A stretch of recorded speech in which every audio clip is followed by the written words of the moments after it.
Olá, meus amigos, como estamos todos? Esperamos que todos estejam bem.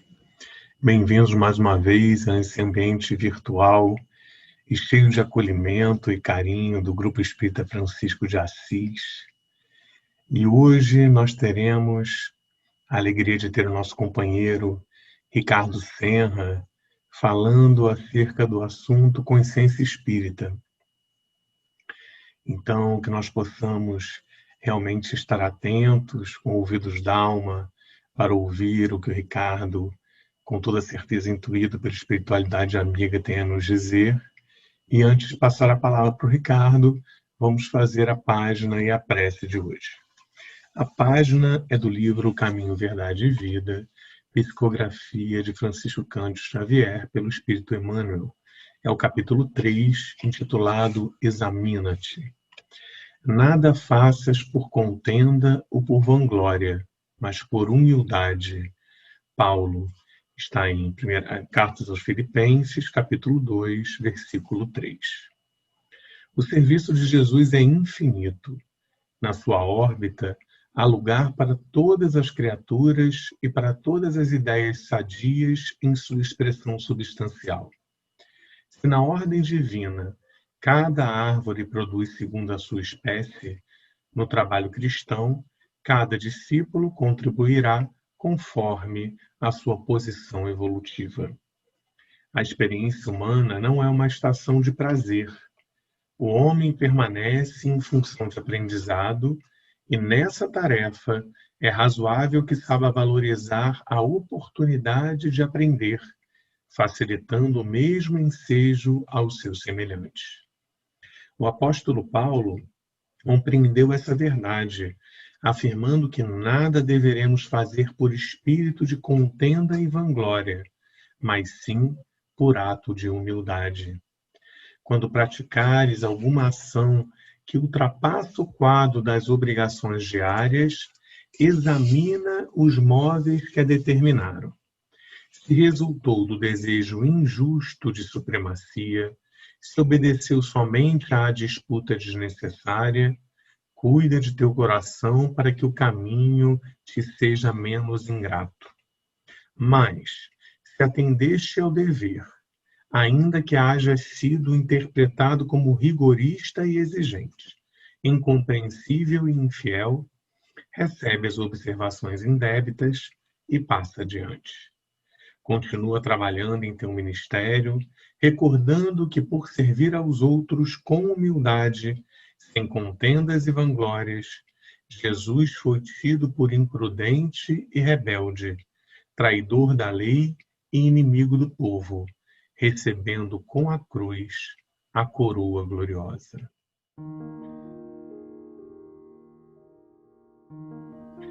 E assim, meus irmãos, entrando em contato com Deus, nosso Pai amoroso e bom, Jesus Cristo, mestre e amigo de todas as horas, bússola norteadora do nosso caminhar, a espiritualidade amiga da casa de Francisco, que a todo instante nos intui, nos cuida. Estamos aqui para agradecer, Senhor. Agradecer a oportunidade de mais uma vez estarmos nesse ambiente, estarmos unificando o nosso pensamento, não só em prol do nosso autoaperfeiçoamento, mas com toda certeza em prol da melhoria e do desenvolvimento da coletividade. Que a sua luz que emana dos céus possa verter sobre todos nós e que possamos hoje, agora e sempre, estarmos mais afinados com o ideal cristão. Que assim seja, graças a Deus. Uma boa palestra para todos, meus irmãos.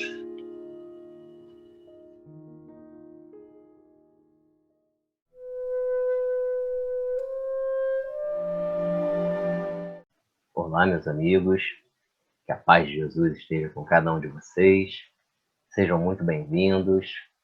É com muito prazer, com muita satisfação que me reúno aqui a vocês através do canal do nosso Grupo Espírita Francisco de Assis, para que juntos possamos estudar um pouquinho mais da nossa doutrina espírita, essa doutrina que, acima de tudo, é uma doutrina de amor, de fraternidade, de caridade e que tanto nos esclarece e nos consola. Hoje nós vamos tratar do tema consciência espírita. E para a gente começar a falar sobre esse assunto tão importante, nós vamos recorrer às palavras do nosso Mestre Jesus. Ninguém melhor que ele, né? O nosso guia e modelo, aquele que nos indica sempre o caminho certo a seguir e que é o nosso exemplo, aquele que nós devemos sempre buscarmos nos espelhar para que tenhamos uma vida plena. Jesus, quando caminhava sobre a face da terra, foi interrogado pelos fariseus a respeito da vinda do reino de Deus. Quando viria o reino de Deus? Perguntaram os fariseus, com aquela sua astúcia, né? Muitas vezes querendo colocar o mestre em dificuldade e não buscando primordialmente conhecimento, mas sim colocar o mestre à prova. Mas Jesus, com aquela sua sabedoria, com aquela sua paciência, né? lhes respondeu: o reino de Deus não vem com aparência exterior, nem dirão, ei-lo aqui ou ei-lo ali, pois o reino de Deus está dentro de vós. Então o Mestre já nos indica que nós não vamos encontrar o reino de Deus, nós não vamos encontrar a verdade nas coisas do mundo, nas coisas materiais, nas coisas exteriores, porque o reino de Deus, a verdade, está dentro de nós. E assim também nos ensina a espiritualidade amiga na questão 621 do Livro dos Espíritos, quando Kardec pergunta: aonde está escrita a lei de Deus? E a resposta dos Espíritos é simples e direta: na consciência. Então está impressa na criatura, está dentro de nós a lei de Deus. Jesus ainda nos dizia que se nós seguíssemos as suas palavras, né, se nós fôssemos seus verdadeiros discípulos, nós conheceríamos a verdade. Jesus dizia: conhecereis a verdade e a verdade vos libertará. Está lá no Evangelho de João, capítulo 8, versículo 31 a 32. E Jesus assim já nos dizia que se nós tivéssemos a capacidade de compreender essa lei de Deus, de ouvir essa voz interior e de conhecer essa verdade que está dentro de cada um de nós, na nossa consciência, nós estaríamos libertos, nós teríamos liberdade, teríamos uma vida no sentido integral. E Jesus ainda está retratado no mesmo Evangelho de João, capítulo 14, 15, 17 e 26. E Jesus já nos dizia que viria o Espírito da Verdade. E naquela época, Jesus não podia nos dizer todas as coisas, nós não tínhamos ainda o nível de compreensão, a capacidade de compreender toda a mensagem do Mestre. Jesus muitas vezes tinha que nos falar por meio de parábolas para que pudéssemos entender, né? Então naquela época não seria possível o Mestre nos ensinar tudo. E ele já nos disse que se guardássemos seus mandamentos, ele pediria ao Pai que nos mandasse o Consolador prometido, o Espírito de verdade, que estaria sempre conosco e que nos ensinaria todas as coisas e faria lembrar tudo o que ele ensinou. Então o Mestre, né, nos anunciou a vinda da nossa doutrina espírita, né, que hoje está aí, os tempos são chegados, a doutrina espírita se difundindo e nos trazendo luz às grandes questões da existência. Mas será que nós espíritas podemos dizer que nós somos os únicos detentores da verdade? Será que somente através do espiritismo é possível o ser humano chegar à verdade, despertar a consciência e conhecer o reino de Deus? É claro que não, né, meus irmãos? Seria muita presunção nossa. Nós somos os trabalhadores da última hora, né? Já que Kardec codificou a doutrina espírita já na metade do século XIX, nós não poderíamos dizer que nós temos o único caminho, né? Que nós somos os detentores da verdade. Há muitos caminhos. Leon Denis nos diz na sua obra O Problema do Ser, do Destino e da Dor, que toda a verdadeira religião, toda filosofia profunda tem na sua origem, em resumo, as mesmas fórmulas. Denis diz que as doutrinas, os cultos, as práticas, na verdade, são vestimentas exteriores que ocultam aos olhos do povo a alma das religiões. Denis, né, o filósofo poeta do Espiritismo, com a sua forma tão bela, né, de nos ensinar, colocou isso, né, para a gente. E quais são essas fórmulas que Leon Denis retratou que toda filosofia profunda e toda verdadeira religião, quais são essas formas que teriam? Leon Denis diz o seguinte, que é o exame interior, a introspecção, a emancipação dos elos materiais, a firme vontade de melhorar-se, a união com Deus em espírito e em verdade. Então ele nos diz que essas formas, estando nas verdadeiras religiões e nas filosofias profundas, são capazes de levar o homem ao conhecimento da verdade, ao despertar da sua consciência. Nos diz ainda Denis, na mesma obra, no capítulo 9, na planta a inteligência dormita, no animal sonha, só no homem acorda, conhece-se, possui-se e torna-se consciente. Então vejam, meus irmãos, aqui fica claro que a consciência é um atributo do espírito. Somente no espírito há consciência. É no momento em que o princípio inteligente se individualiza no ser humano, em que o espírito se faz presente, em que é possível esse despertar da consciência. E Denis vai adiante. Vou compartilhar com vocês aqui para que a gente possa acompanhar juntos aqui esse trecho. Denis nos diz aqui, ainda no problema do ser, destino e da dor, essa obra tão esclarecedora, né? Denis nos diz assim, a alma é uma emanação, uma parcela do absoluto. Suas vidas têm por objetivo a manifestação crescente do que há de divino em si, o aumento do domínio que ela é chamada a exercer interior e exteriormente, por intermédio dos seus sentidos e de suas energias latentes. Então a gente vê o que Denis nos diz, olha, que nós somos uma parcela do absoluto, que a alma é uma emanação do absoluto, e que o objetivo dessas vidas é a manifestação crescente, paulatina do que há de Deus em nós, do divino em nós, o aumento que a gente tem dessa manifestação do divino em nós, através dos nossos sentidos, das nossas energias latentes, é que nos fará a cada dia compreender a lei de Deus e despertar a nossa consciência. Denis, assim, como sempre, de uma forma tão bela, nos ensinando isso, né? Mas se por um lado, né, nós vimos que a doutrina espírita não é o único caminho, não é o único caminho, né? Que há muitas formas de se chegar à verdade, de se conhecer o verdadeiro, conhecer o reino de Deus e despertar a consciência, de certo é que a doutrina espírita ela nos traz muitos elementos para que nós possamos trilhar esse caminho, não é? A doutrina espírita nos traz resposta para a maioria das perguntas da existência. Por exemplo, quem sou, de onde vim, o que sinto, por que sofro, para onde vou?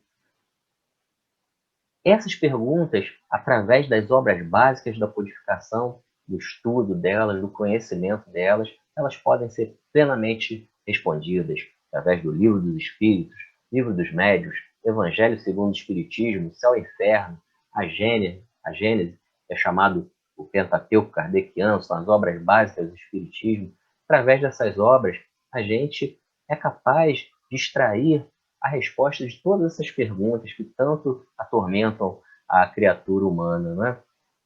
E quando a gente se depara, né, com esses princípios da doutrina espírita, né, com esses postulados, a existência de Deus, a imortalidade dos espíritos, a comunicabilidade dos espíritos, a pluralidade das existências, a pluralidade dos mundos habitados, através desse conhecimento, nós temos um caminho muito seguro, nós temos meios muito eficazes para que a gente faça essa busca da nossa consciência, do despertar da nossa consciência, né? Mas aí a gente se pergunta, se o reino de Deus está dentro de nós, e a lei de Deus está na nossa consciência, por que será que todos nós, então, já não praticamos a lei de Deus em sua totalidade? Se ela está dentro de nós, né? Se a lei de Deus está escrita em nós, por que todos os indivíduos não a praticam? Essa é a grande questão, né? E aí nós vamos recorrer aqui à pergunta 115 do Livro dos Espíritos. Vou compartilhar também aqui com vocês. Kardec pergunta, dos espíritos, uns terão sido criados bons e outros maus? E a resposta dos espíritos qual é? Deus criou todos os espíritos simples e ignorantes, isto é, sem saber. A cada um deu determinada missão, com o fim de esclarecê-los e de os fazer chegar progressivamente à perfeição, pelo conhecimento da verdade e para aproximá-los de si. Nesta perfeição é que eles encontram a pura e eterna felicidade. Então vejam, meus irmãos, sabemos que Deus nos criou simples e ignorantes para que através das nossas múltiplas existências, através das missões, das provas, das expiações, nós pudéssemos progressivamente rumar até a perfeição, ir ao encontro do Criador, alçar voo às esferas mais altas. E nessa perfeição é que o homem vai encontrar sua pura e eterna felicidade. Assim nos explicam os espíritos, né? E nós sabemos também que, tendo múltiplas existências, esse conhecimento que nós adquirimos ao longo dessas existências também vai ficando impresso em nós, vai ficando em nosso íntimo. Sendo que, contudo, nós temos o esquecimento, né? No momento que encarnamos, nos é dado o esquecimento, porque não suportaríamos uma bagagem tão grande de erros, de existência, que seria difícil nós, na presente encarnação, darmos conta de todas essas lembranças, de todo esse conhecimento. Então, Deus deixa isso no nosso íntimo também.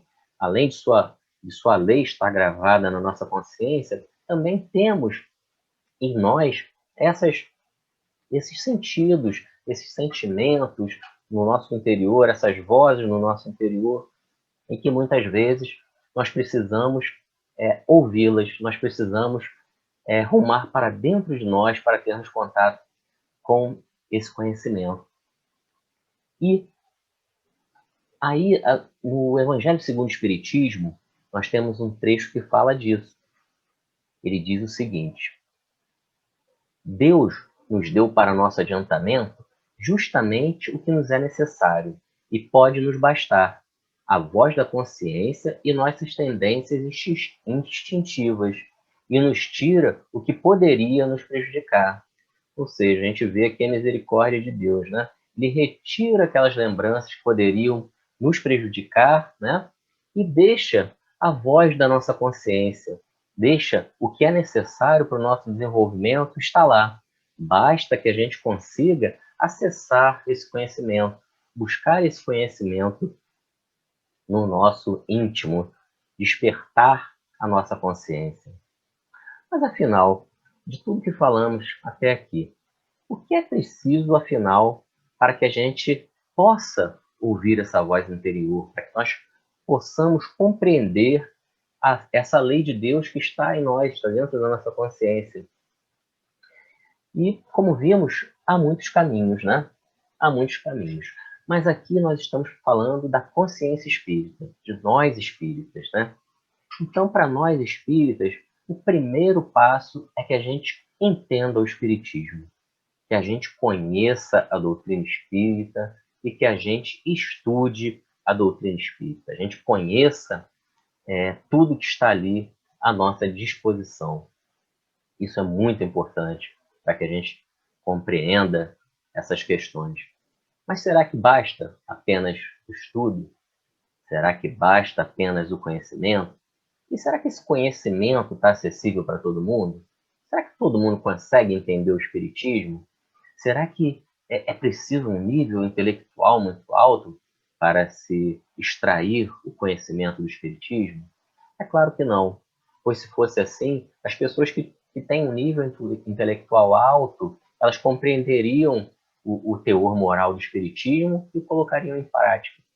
E muitas vezes o que nós vemos é que pessoas humildes, até com pouco conhecimento intelectual, são capazes de extrair o conteúdo moral da doutrina espírita e colocá-la em prática. Então, esse conhecimento ele está aberto a todos. Basta, aí vai depender do nosso livre-arbítrio, né? Do nosso esforço e do nosso mérito, para que a gente busque esse conhecimento e traga esse conhecimento para a nossa vida, né? Mas somente conhecimento não é o suficiente, né? Nós precisamos pôr em prática esse conhecimento. Precisamos pôr em prática. E será que também só conhecer e praticar já basta? Aí você vai me perguntar, olha, se eu já entendi o Espiritismo, já compreendi o que está ali escrito, e eu já estou lá e praticando a caridade, eu estou fazendo obras assistenciais, eu estou cuidando bem da minha família, muitas pessoas, né, falam assim, eu vivo para minha família, ou eu vivo para o conhecimento, eu vivo para o estudo, eu vivo para conhecer a filosofia e todas as doutrinas, compreender todos os problemas da existência humana. Será que somente isso também basta? Não basta. É preciso que a gente, o Espiritismo, é preciso que a gente entenda, que a gente sinta e que a gente ponha em prática. E aí você vai me dizer, quer dizer, então, se eu não sentir verdadeiramente aquilo, eu não posso praticar a caridade? Eu não posso ir lá e trabalhar em prol do meu irmão? Claro que pode. Claro que pode. Deve. Todos nós devemos praticar a caridade. Devemos fazer o bem.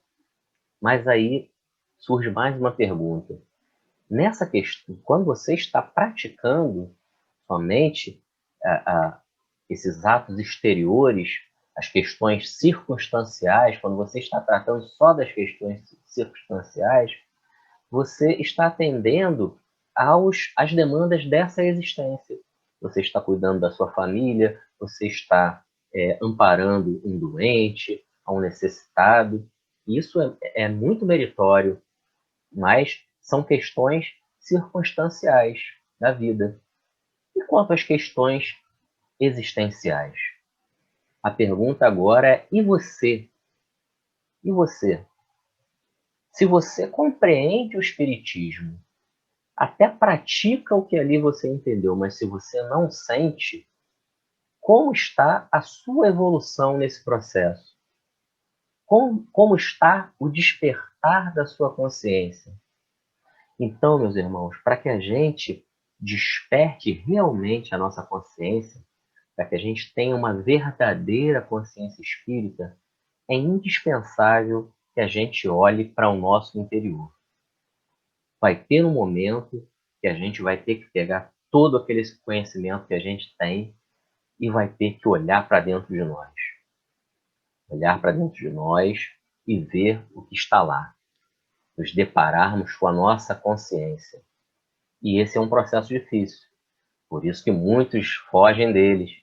Muitas pessoas, muitos de nós, às vezes preferem se ater apenas às questões circunstanciais, apenas à prática assistencial, apenas ao amparo, ao nosso irmão, que, como disse, é extremamente meritório.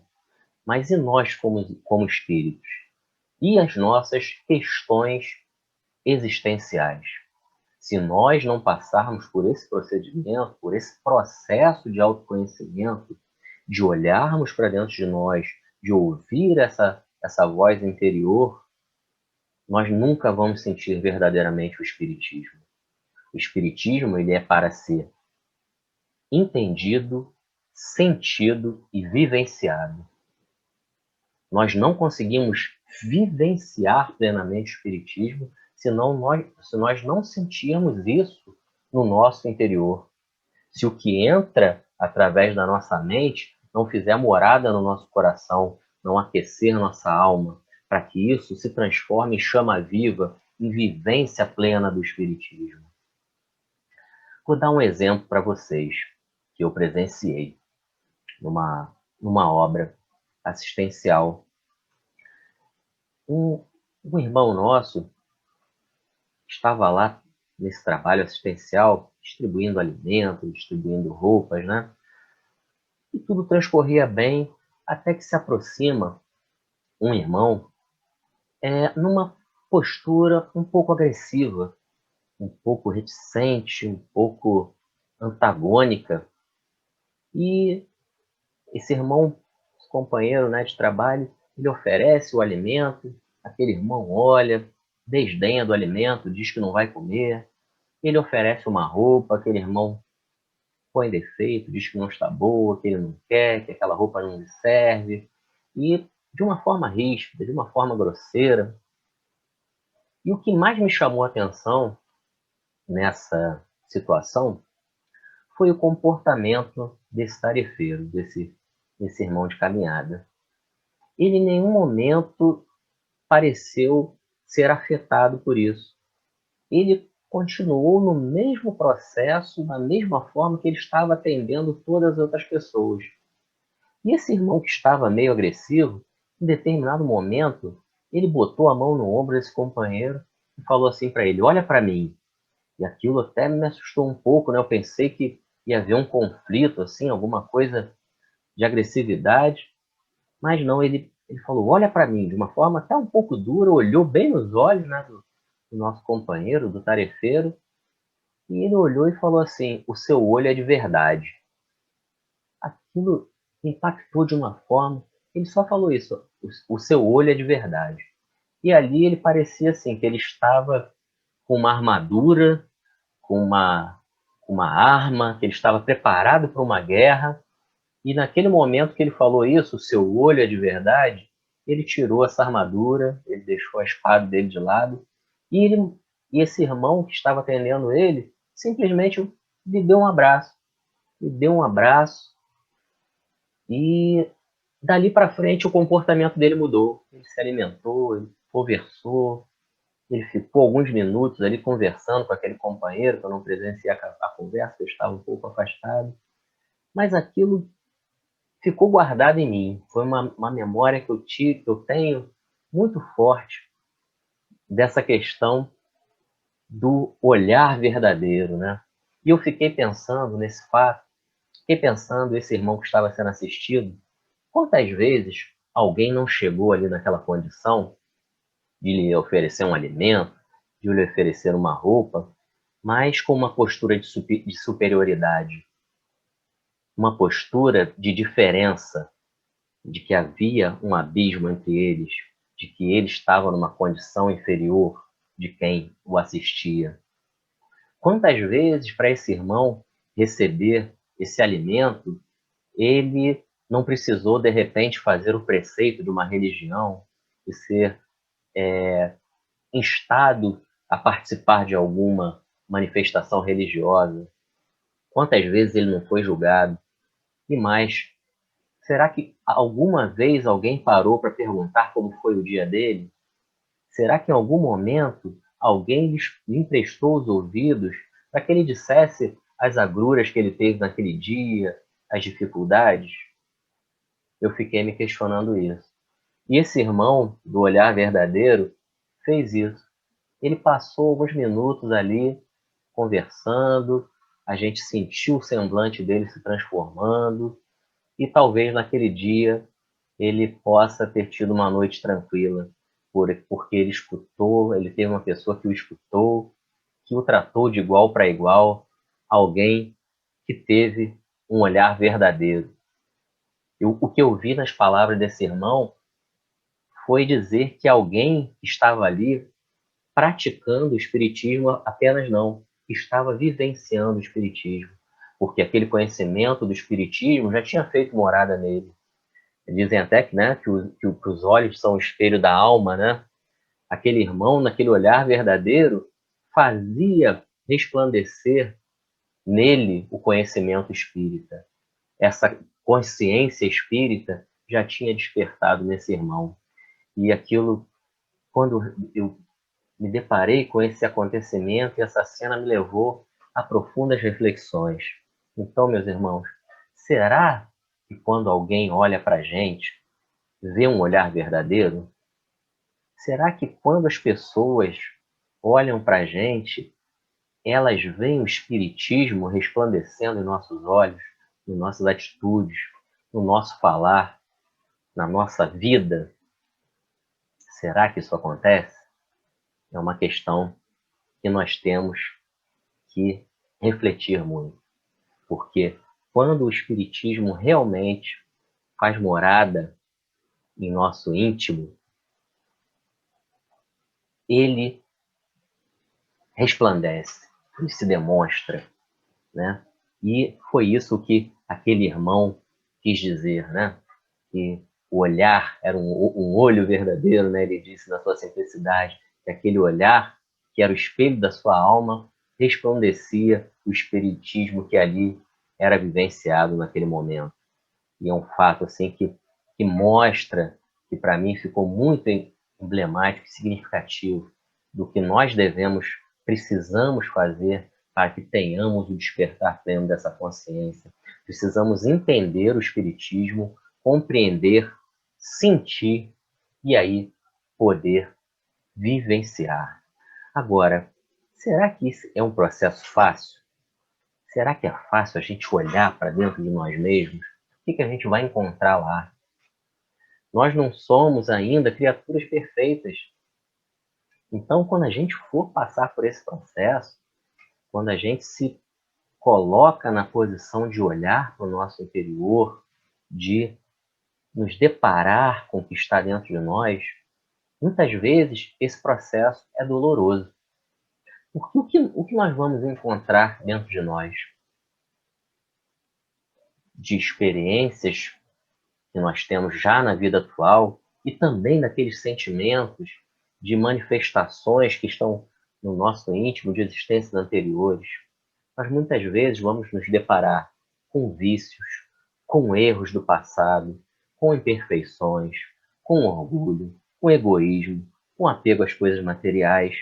E nessa hora pode ser que a gente se sinta pequeno, a gente se sinta incapaz, né, de praticar esse processo de reforma íntima, a gente se sinta até indigno da doutrina que professa, por ainda nos deparar com as nossas imperfeições, com nossos vícios, com nossos erros.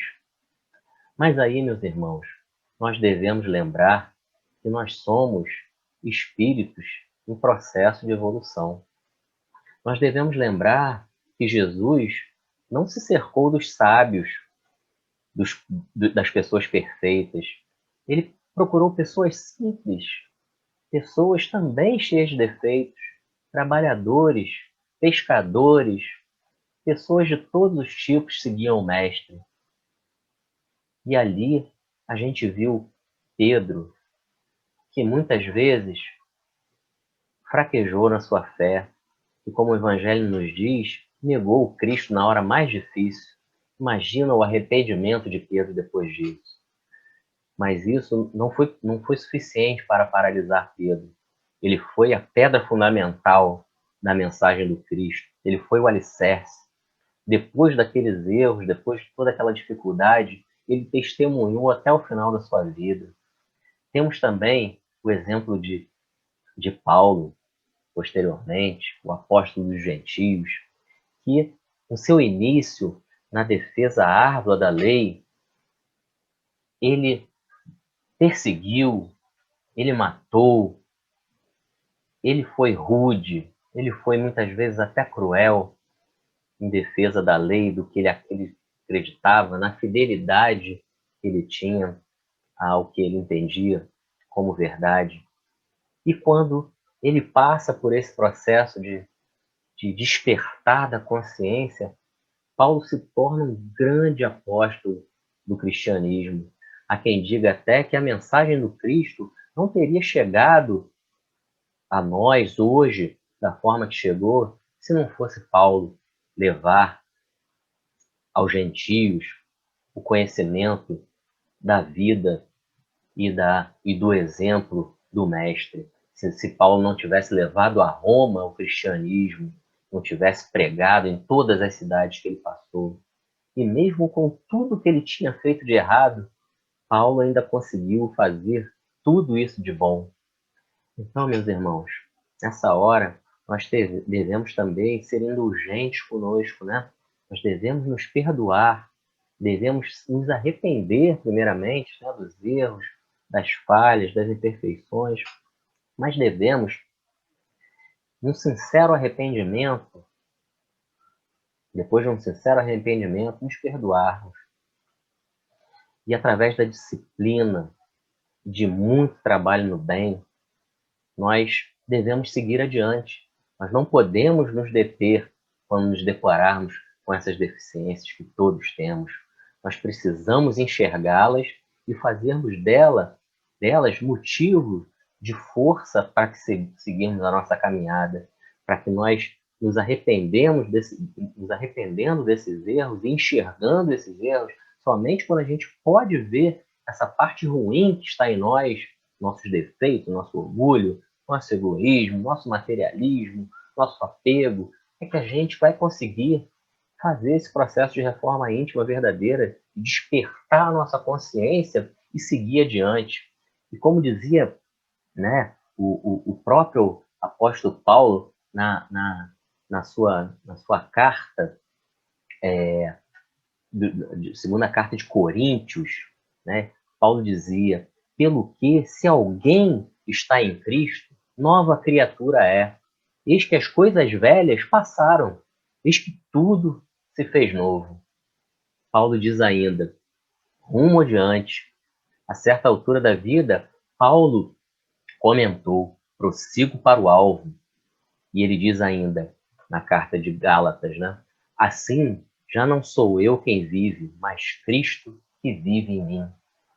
Então, que nós possamos, né, meus amigos, passar por esse processo, que muitas vezes pode ser duro, pode ser doloroso, mas é indispensável para que tenhamos o verdadeiro despertar da consciência. E temos no Evangelho segundo o Espiritismo um trecho que é interessante aqui da gente, da gente compartilhar. Está aqui no Evangelho segundo o Espiritismo, capítulo 17, item 4. Vou colocar aqui na tela para a gente acompanhar juntos. Reconhece o verdadeiro espírito pela sua transformação moral e pelos esforços que emprega para domar suas inclinações más. O espiritismo, bem compreendido, mas sobretudo bem sentido, conduz forçosamente à prática da lei de justiça, de amor e caridade na sua maior pureza, que caracterizam o verdadeiro espírita como o verdadeiro cristão, pois um e outro são a mesma coisa. Então, meus irmãos, aquilo que nós comentamos, nós espíritas, nós não somos os espíritos puros que gostaríamos de ser. Nós ainda temos erros, imperfeições, mas aqui no Evangelho segundo o Espiritismo, que nos diz que o verdadeiro espírita não se reconhece pela sua perfeição, mas sim pela sua transformação moral e pelos esforços que faz para domar as suas más inclinações. E aqui ele diz também o que já havíamos antes comentado. O Espiritismo precisa ser compreendido, mas sobretudo sentido.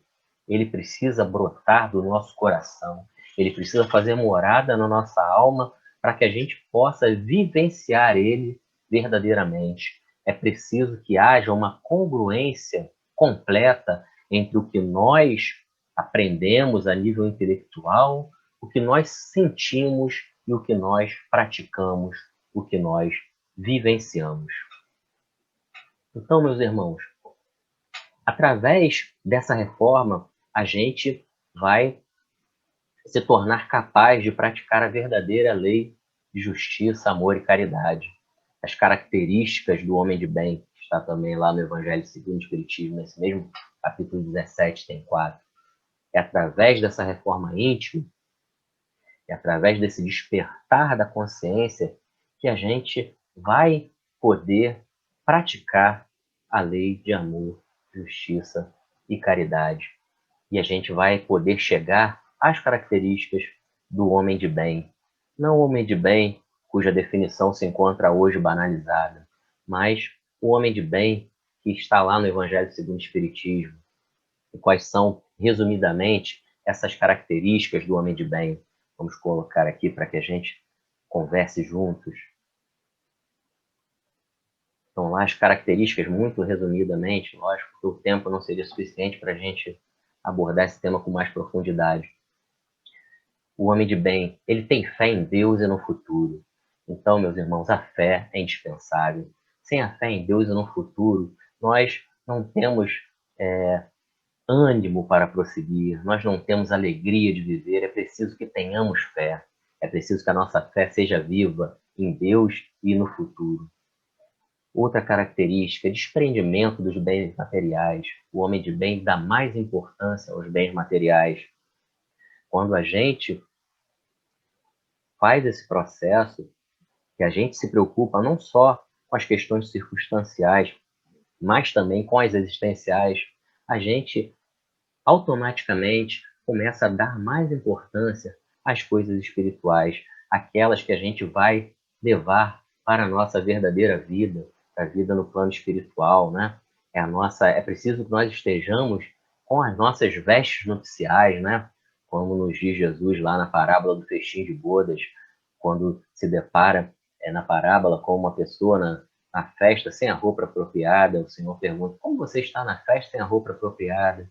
Assim também nós, né? Se nós não desenvolvermos nossas virtudes, como ao desencarnar, como no plano espiritual, nós vamos querer ter a aventura de compartilhar a nossa vivência com espíritos já mais evoluídos, mais depurados, onde as questões espirituais estão bem acima das materiais. Nós estaremos aonde estiver o nosso estado de consciência. A nossa consciência vai nos levar ao local, entre aspas, né, a esfera, a vivência dos espíritos que estiverem sintonizados com a mesma faixa nossa, com a nossa mesma faixa vibratória, né? Então é preciso que nós estejamos com as nossas vestes nupciais para que a gente compartilhe dessas venturas, né, com espíritos mais adiantados, para que nós possamos evoluir para esferas onde o bem prevaleça, né? É preciso que nós desenvolvamos as virtudes, que abandonemos os vícios, deixemos de lado o orgulho, o egoísmo e desenvolvemos as verdadeiras e boas virtudes, né? Então, prosseguindo, o homem de bem ele busca a verdade, o conhecimento, a sabedoria. Ele aceita os sofrimentos da vida sem reclamar, pois entende que as dores, as provas e expiações são necessárias para a sua evolução. É manso, traz em seu coração a doçura, a tranquilidade, portanto, não se alimenta do ódio e do ressentimento.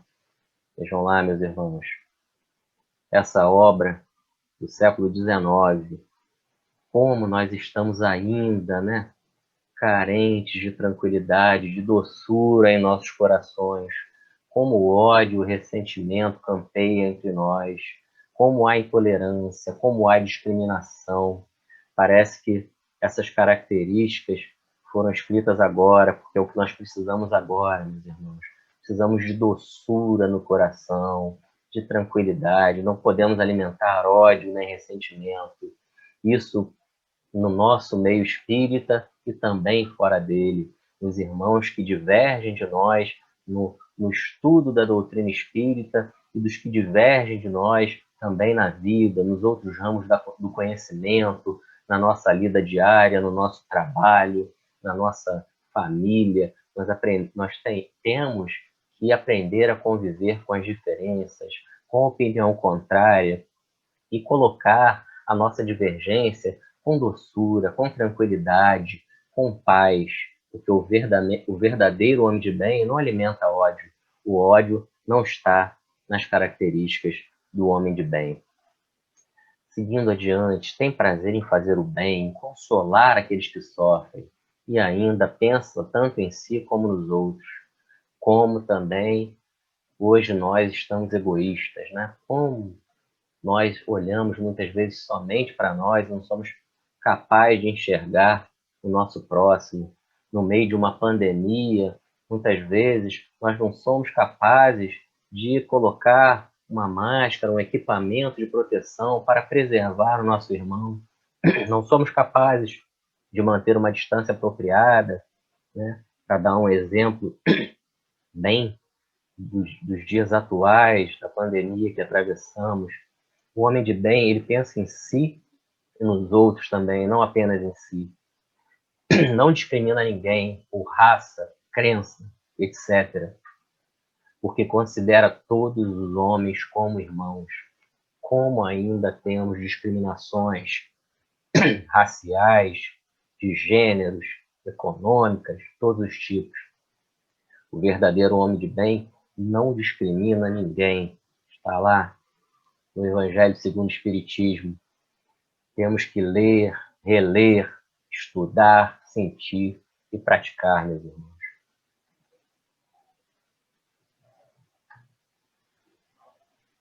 E seguindo adiante, aqui nesse nosso breve estudo sobre a consciência espírita, sobre o despertar da consciência,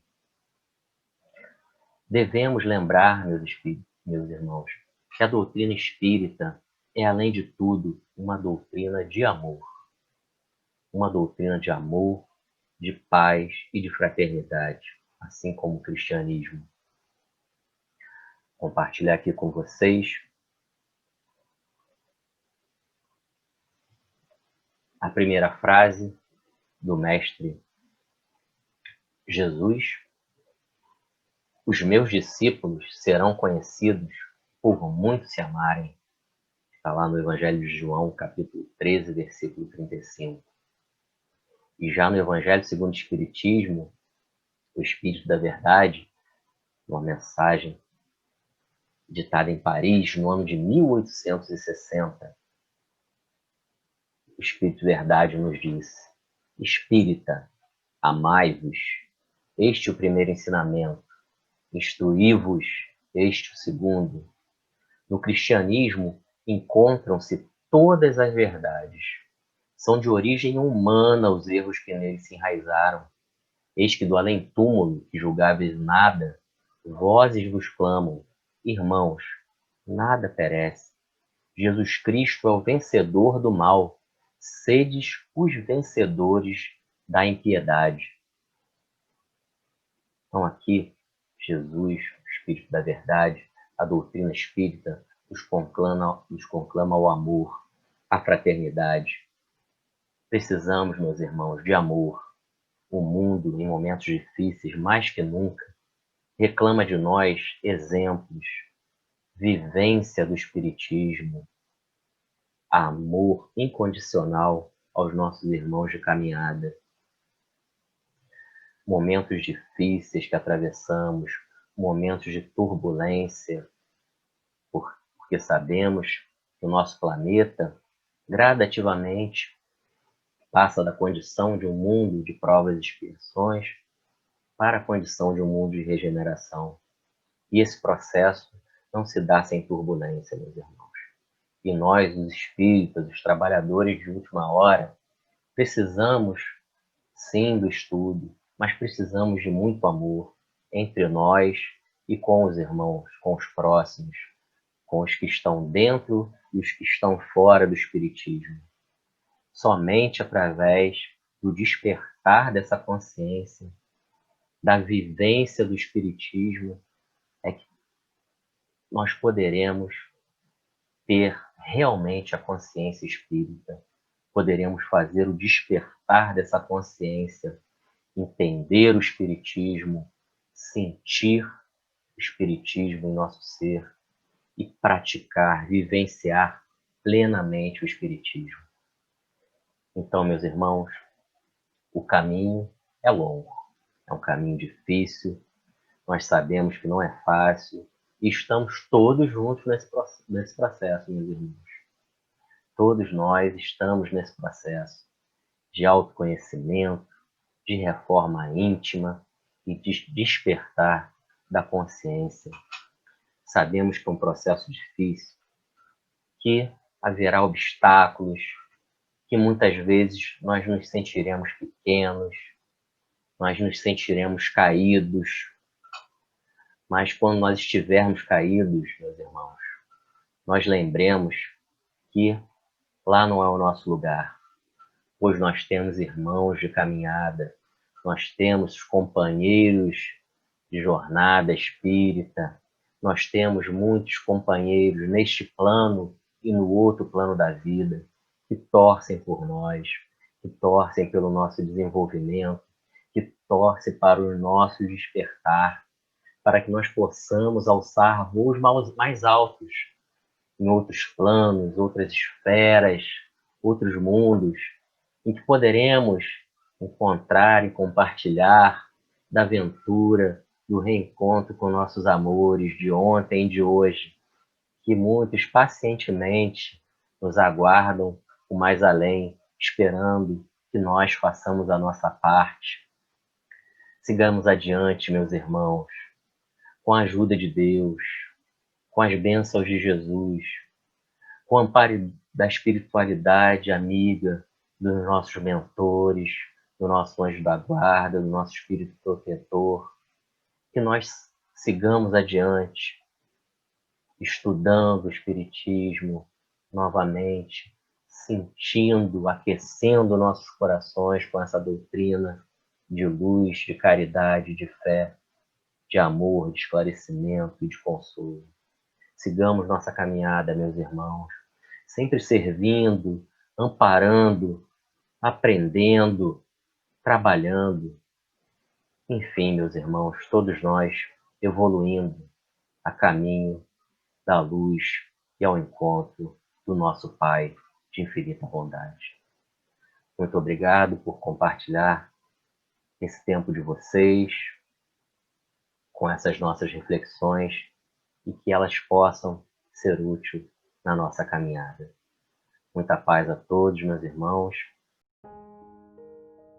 E agora eu peço a paciência de vocês por mais alguns minutos para que permaneçamos juntos, unindo nossos pensamentos, nossos corações em uma prece de gratidão ao nosso Pai, a Deus, que num ato de infinita bondade e de amor nos deu a vida, nos criou simples, sem conhecimentos, ignorantes, mas nos dotou de possibilidades, de potencialidades infinitas, para que através das provas, das expiações, das nossas vivências, das missões, nós possamos desenvolver as nossas virtudes e nos despir das nossas deficiências, que nós possamos evoluir a cada dia e que possamos deixar para trás o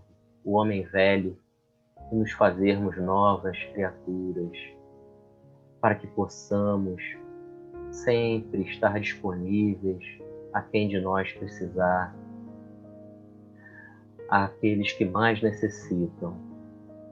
Senhor, hoje pedimos que as nossas melhores vibrações, nossas energias, cheguem aos mais necessitados, aos que se encontram enfermos, muitos enfermos, Senhor, nos leitos de hospitais, padecendo de enfermidade do corpo. Ampara também os que sofrem das enfermidades da alma, dá-lhes consolo e paz. Senhor, nós somos ainda muito pequenos, mas grande é a nossa vontade de aprender e de superar as nossas deficiências e as nossas dificuldades. Dá-nos força, Senhor, para que possamos compreender as Tuas leis, para que possamos ouvir a Tua voz emanando do nosso interior e nos dizendo: Filho, vem, eu te espero. Eu estou com vocês hoje e sempre. Senhor, gratidão por tudo. Fica conosco hoje e sempre. Que assim seja, graças a Deus.